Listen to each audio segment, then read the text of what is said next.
Hello guys! Welcome back to my channel. Alright, another interesting topic po. Konting kwentuhan lang po, no? Papaano ko na doble ang aking investment sa aking Call Financial account using just a simple value investing strategy. Ayan, pag-usapan po natin.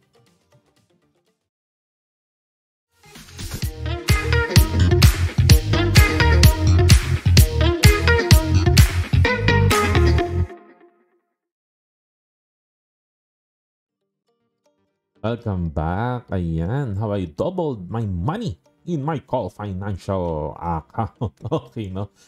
Si Call Financial po kasi yung unang-unang broker ko po, no? Sa mga matatanda na po dyan nung araw po kasi wala naman masyadong choices po nung araw. Puro phone, telepono po ang mga broker nung araw. I think isa yata si Call Financial sa mga unang online broker, no? At hype na hype po sila nung araw. Hindi katulad ngayon, no? Maraming choices ngayon. So sila po ang unang broker ko, no?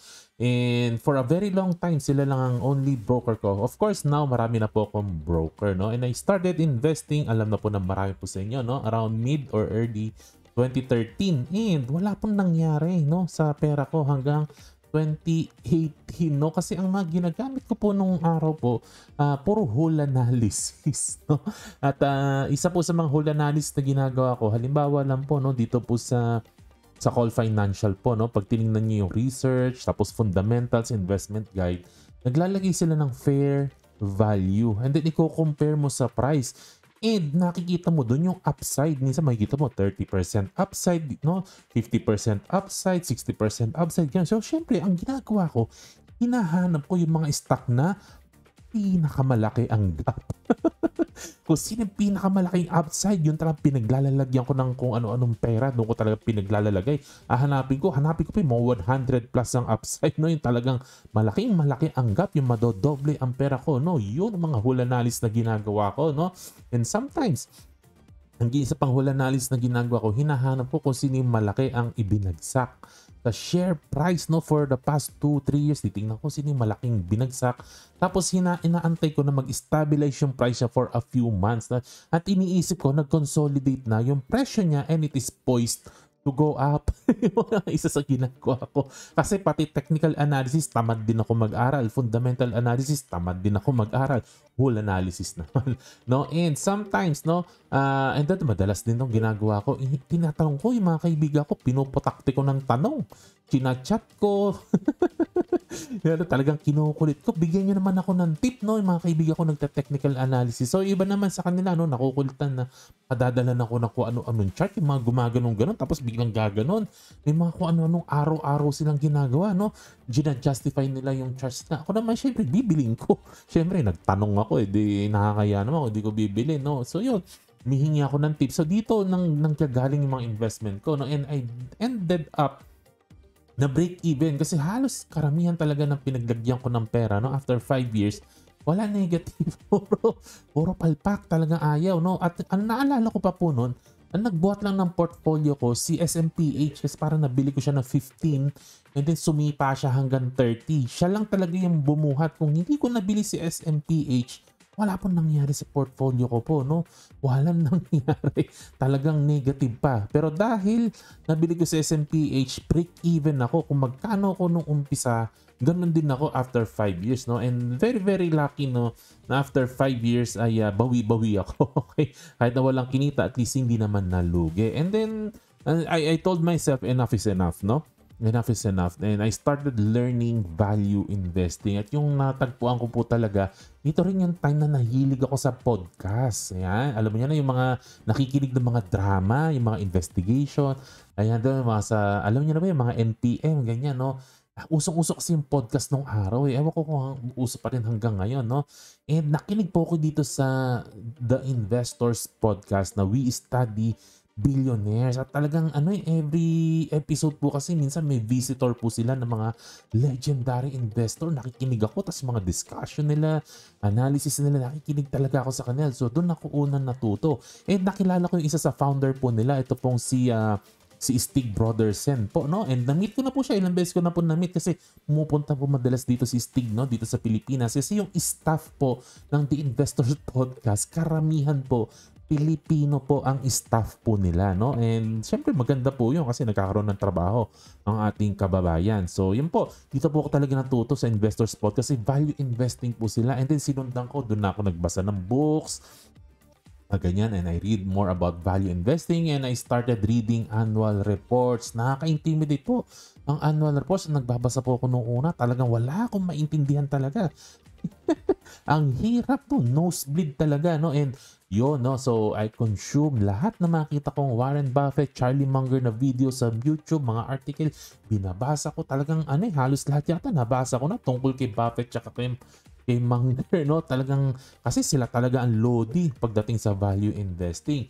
And nung tiningnan ko po, no, na-curious lang po kasi this year tiningnan ko, no, kasi itong bihira kong buksan tungkol financial. Actually, nung nagkaroon nga ako ng financial problem, no, alam nyo na, nung pandemic, nagka-financial problem ako. Ito lang yung hindi ko na-liquidate na account. Kaya hindi ko na-liquidate itong tungkol financial kasi hindi ko alam paano i-withdraw. Kasi hindi sila bangko eh. Hindi ko alam paano i-liquidate eh. So pinabayaan ko siya. Ay, isang tip din po yan. Maganda po pag yung account niyo napapabayaan niyo, hindi kayo nagla-login. Nakabili kayo ng magandang stock, no? Iniwan nyo lang siya doon, lalago siya ng kusa eh, no? So ito po, no, kinumpare ko yung total na na-deposit ko po, no? Yung total na na-deposit ko po sa Call Financial ko. And then kung ano yung value niya ngayon, napansin ko ba na doble pala?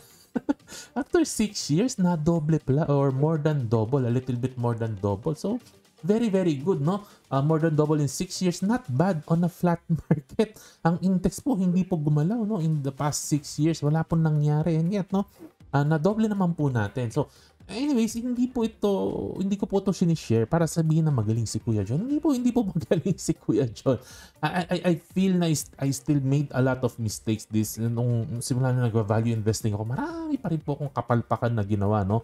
Pero ang point ko lang po kasi, kaya ko po ito sinishare, no? Ang gusto ko lang pong i-point out sa inyo, value investing works and fundamental analysis works. Yun po talaga ang point ko. Kaya ko po ginawa yung video na to. Kaya ko po sinishare po sa inyo. Kasi baka po hanggang ngayon, tinatamad pa rin po kayo mag-aral ng fundamental analysis. Baka po hanggang ngayon, di pa rin kayo nagbabasa ng mga books, no?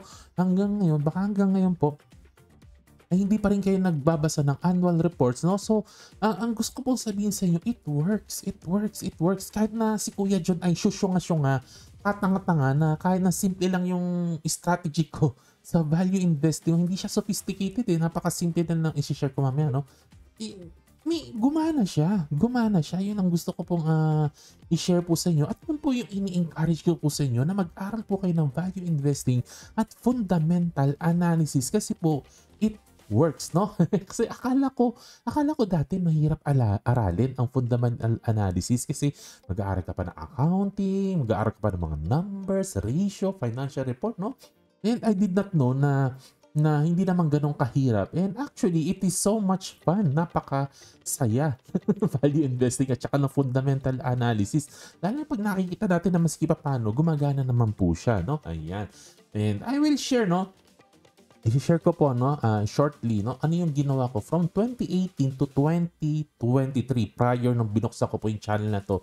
Na yun yung ginawa ko sa Call Financial account ko po, no. And ano yung pagbabago simula nung ginawa ko YouTube channel ko, no, from 2023 till ngayon 2024 kasi nagbago na po ako as an investor. Lahat po tayo nag-evolve po tayo as a person, nag-i-improve tayo, nag-i-evolve. So I feel, no, the past year nag-evolve po ako. Anyways, ano yung simple strategy ko, no, noong natuto ko ng value investing noong 2018 to 2023? Simple lang po ng ginagawa ko, wala na pong iba. Kung hindi ko nakita itong dalawang metric na to sa isang stock, wala po akong ginagawa at wala akong binibili. Ito lang po ang sinusundan ko. Just 2 metrics lang ang tinitingnan ko. Una po, tinitingnan ko yung debt to equity ratio. Kasi yan lang ang naiintindihan ko sa financial, sa balance sheet. Yan lang ang naiintindihan ko nun eh. Yung debt to equity ratio, napaka-limited ng kaalaman ni Kuya John. So, tinitingnan ko lang yung debt to equity ratio na 0.5. no, or 0.5 and below. Ibig sabihin yung utang niya kalahati lang ng equity or below. Saan ko natutunan ditong 0.5? Doon din sa Investors Podcast na ito yung recommendation nila, 0.5. Yan din ang ginawa ko. Na sabi nila, ito daw ang company na mababa ang utang, 0.5 and below. Pag mga 1 and above, sabi nila, mahirap-hirap na. Medyo may kakaiba ka ng understanding tungkol sa business loan. So, to keep it simple, sabi nila 0.5 and below. Di yun lang ang ginawa ko, no? Kasi alam ko rin na pag low debt yung isang company, mas stable siya kaysa sa isang company na maraming utang. At yun ang primary reason. And second reason po, kaya tinitingnan ko yung mababa ang debt to equity ratio kasi po, mas madali pong i-interpret ang PE ratio kasi less complicated. Pag mas mataas po kasi ang debt, of course, no, hindi na po magiging accurate ng interpretation po natin sa PE ratio. So, ayaw ko po matarnish yung interpretation ko sa PE ratio. No? So, yun po ang ginagawa ko. No? Tinitingnan ko yung low debt. And then, secondly, yun na, papasok na po tayo sa PE ratio. Dalawa lang ang tinitingnan ko. Debt to equity and PE ratio lang. Yun lang ang tinitingnan ko po na past 6 years. And nakakapagtaka na nag-work pala siya. So, I look at good PE ratio. So, mababa ang debt. And so, ito po yung PE ratio na ginagawa ko po, no? For the past few years. I look for growing companies. So, pag growing yung companies, ang hinahanap ko na PE ratio is around 12 and below. 12 and below. Yun lang ang tinitingnan ko po. Ganun, no? 12 and below.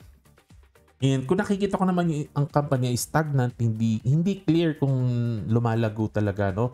Medyo ganun lang, flatline lang siya. Ang hinahanap ko na PE ratio is 5.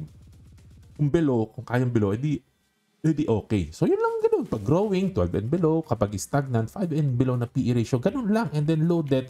And ganun lang po kasimple yung ginawa ko po for the past 6 years. And yun lang po. Kaya kung sinasabi ko sa inyo, no, maganda nag-aaral ng fundamental analysis, no? And this year po, marami po ako natutunan kasi for the past 1 year, no, I started my YouTube videos, YouTube channel. At ang dami ko po natutunan. Salamat po ng marami kasi I get a lot of feedback from you. I get a lot of correction actually, no? Marami rin pong correction. Minsan, syempre, masakit din. Masakit din kasi nagmumukha tayong syunga-syunga, nagmumukha tayong tanga-tanga. Pero ganun talaga eh.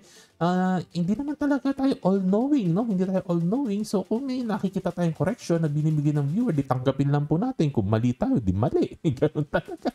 Ayan, no? So, maraming salamat sa mga feedback po niyo, yung mga insight din na sinasabi po ninyo, no? Actually, minsan, nagsosource ako sa inyo kasi minsan, wala rin ako opinion minsan, no? On some topics. So, humingi ako ng opinion sa inyo. Thank you so much. And I also get stock tips, no? Ang dami po nagsasabi, Kuya John, tingnan nyo to. May mga stocks na hindi ko po sisilipin. Kasi hindi siya lumalabas po sa, ano tawag nito, doon sa mga screener, no? So, pag hindi siya lumalabas sa screen, minsan hindi na ako nag-accept pa naman. Pero minsan kasi, kayo ang nakakakita, binibigay yung stock tips. So, tinitingnan ko, ba, okay din to, Ayun, doon marami ako natututunan doon, no? And yung mga questions po ninyo, napapaisip po ako sa mga questions din po ninyo, no? And since nag-start po tayo ng channel, maraming questions and mas marami po akong reflection na ginagawa, no, sa tungkol sa investing, bakit ganito ginagawa ng ganitong tao, ano ba, saan ba ako nagkamali, maraming reflection akong ginagawa, no? On how other investors do their styles and also on my mistakes. I do a lot of reflection din po sa mga mistakes ko po, no? And of course, lastly, I read more annual reports. Syempre, bago maglabas ng video, nagbabasa po tayo. Napipilitan ako. Bisa kahit tamad na po ako magbasa. Kasi nga minsan, no, galing trabaho, gano'n, no? Code ka ng code maghapon. Minsan, ayaw ko na magbasa ng annual reports, pero napapabasa, syempre, bago gumawa ng video. So, ang dami ko po natutunan po, no? And nagbago po ng konti, no, ang aking investing style. At i-share ko po sa inyo yung general idea, yung general style. Pero of course, from time to time, bina-validate ko po yung general style ko po. Pero generally, ito po talaga ang ginagawa ko po, no? I tend to invest only in businesses that I understand. I can understand, no? At alam niyo naman po kung anong reason po niya, no? Pero may isa pa pong reason na gusto ko po i-share sa inyo, no? Kasi na-encourage din po ako sa mga companies na lumalaki, no? And syempre, no, minsan nagde-daydream din ako, nangangarap din ako na sana one day magkaroon din ako ng company ko. So I invest in stocks na nai-imagine ko ako yung CEO ng company, no? Kasi pag nag-invest ako sa ganito, ini-imagine ko ako yung nagpapatakbo. Imagine. At syempre, kung ini-imagine mo rin, syempre, ang gusto ko yung madaling patakbuhin. Ayoko lang mahirap patakbuhin na negosyo. Ayun po, no? And number 2, I only invest in growing companies. Pag tinigilan ko na po ang classical, no, na Benjamin Graham approach, and I urge you all of you na dito na lang po tayo sa growing companies. Huwag nyo na pong pansinin po ang mga stagnant company or lalo na nagde-decline na companies, no? Dahil lang cheap sila, dahil lang mura ang valuation nila, no? Hindi po siya worth ng time. Ito po ang sinasabi po ni Charlie Munger and Terry Smith po, na sobrang na-enlighten po ako, no, dito kay Munger at saka kay Terry Smith, na mas efficient po talaga na nag-invest ka lang sa growing stocks. Kasi minsan, kahit nagkamali ka sa valuation na binili mo siya na mas mahal, minsan it will still work out better kaysa bumili ka ng stagnant company na mura, no? Very, very efficient po na growing stocks lang ang binibili po ninyo. Yung mga simpleng investing concepts po kasi katulad nito, invest only in growing stocks. Yung sinasabi ni Munger na wonderful companies lang at fair price. Huwag kang bibili ng fair companies at cheap prices. Ang hirap pong mag-gets po niyan. Ang hirap pong maintindihan. Ako po, taon nang inabot bago ko naintindihan yung napakasimpleng statement ni Charlie Munger na only invest in wonderful companies. It took me years. Hindi ko talaga maintindihan. Hindi ko mag-gets na dapat nag-invest lang tayo sa growing companies. It took me years. And ngayon, fully enlightened na po ako na yun talaga. Don't invest, no, in stocks simply because they are cheap, no? Hindi, dapat growing po talaga. At pag nakinig po kayo kay Charlie Munger, marami po kayo matututunan sa kanya. Minsan napakasimple nung sinasabi po niya. Ang hirap pong maintindihan pag hindi po ninyo nire-reflect every day. Ako talagang pinupukpok yung ulo ko bago ko naintindihan po ito, no? Bigyan ko kay chismis lang po, no? Isa lang, pagbigyan nyo lang po ako, no? May sinabi pa si Charlie Munger po, no, na meron daw isang investment firm, no, na nag-hire siya ng maraming magagaling, mga top talaga na investor on different categories, no? Meron magaling sa mining, may magaling sa energy, may magaling sa ganon, no? And then each of them, tinukahan daw nila na they come up kung ano yung best idea nila. At tapos ipupull nila lahat ng best ideas ng iba't ibang magagaling na fund manager na to. Tapos bibilhin ng fund na yun yung lahat ng best idea daw nila na yun. And ang sabi ni Charlie Munger, obviously, it will not work. Ganun na talaga, napaisip ako. Well, anyways, no, ini-encourage ko rin po kayo na kung may gagawin po kayong idolo po, no, sa investing, no, wag po si Benjamin Graham, no, dito po kayo kay Charlie Munger. Mas modern po ito at mas magaling po ito. Anyways, diretso po tayo, no. So ang tinitingnan ko po, growing companies, they can sell more products or services or they can increase prices at will, no. Number 3, of course, dapat cheap, no. Dapat medyo mura or sensible yung price. Don't overpay, no? Kasi pag nag-overpay ka, iiwas ka pa rin sa mga masyadong mahal na po, no? So, ayun, no? Kasi pag mahal, talagang kahit gaano kaganda ang company, pwede masira investment po natin. Look at PE ratio, katulad ng diniscuss ko po kanina, or price to book ratio po, no? Ayan. And number 4, good financials. Still, no? Parehas pa rin doon sa metrics ko po kanina, no? Konti lang naman nadagdag ko, eh. Konting-konti lang, no? Good financials pa rin. Tinitingnan ko pa rin debt to equity and interest coverage, no?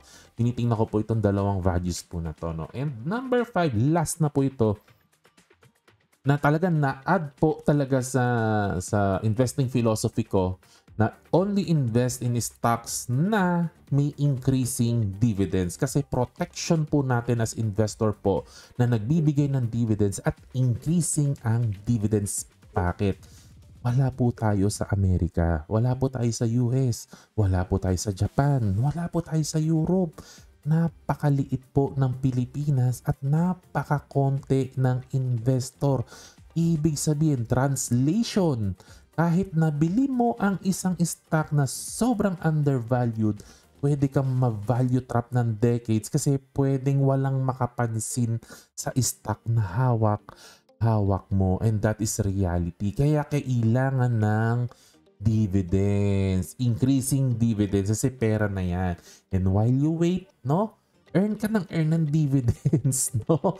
At kung nag-i-increase ang dividends, imposibleng hindi po yan mapansin ng ibang investor kasi mukhang pera po ang investor. Imagine, no, kung nag-umpisa ang stock nagbabahid ng piso, and then after 5 years, 3 piso na ang dividends na pinamimigay niya, mapapansin na po yan kasi palaki ng palaki yung nakukuhang pera. So that is what I added, an insurance, no? Dahil po sa dividends. And of course, yung math po niyan, pag dinrip mo yan, pag nire-invest mo, of course, on its own, it does its own magic.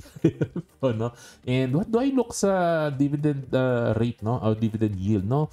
Ako, simple lang, 3%, patakas, pwede na. Papatusin ko na 3%. Kaya lang, syempre ngayon, sa sobrang mura ng mga stocks, wala ka rin makikita na 3%. Kadalasan 5, 6, 7% matataas po, no?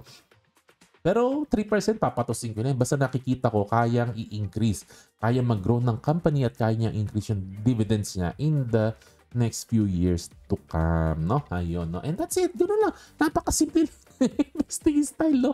Yung fundamental analysis po natin, napakasimple lang. Still short and simple po, no? And thank you po sa inyong lahat sa mga learnings na nakuha ko from our very, very small community ng investors sa Pilipinas at mga viewers po ng aking channel. Salamat po sa inyong lahat. Kung wala po kayo, hindi po rin po ako natuto. Alright, disclaimer, pakibasa na lang po, no? Ayan, kwento-kwentuhan lang naman po ito, no? Okay, kung hindi nyo po napapansin, no? Like, subscribe, share, hit the notification bell. Kwentuhan po tayo sa comment section sa baba. To God be the glory. Happy investing. Good night. Bye.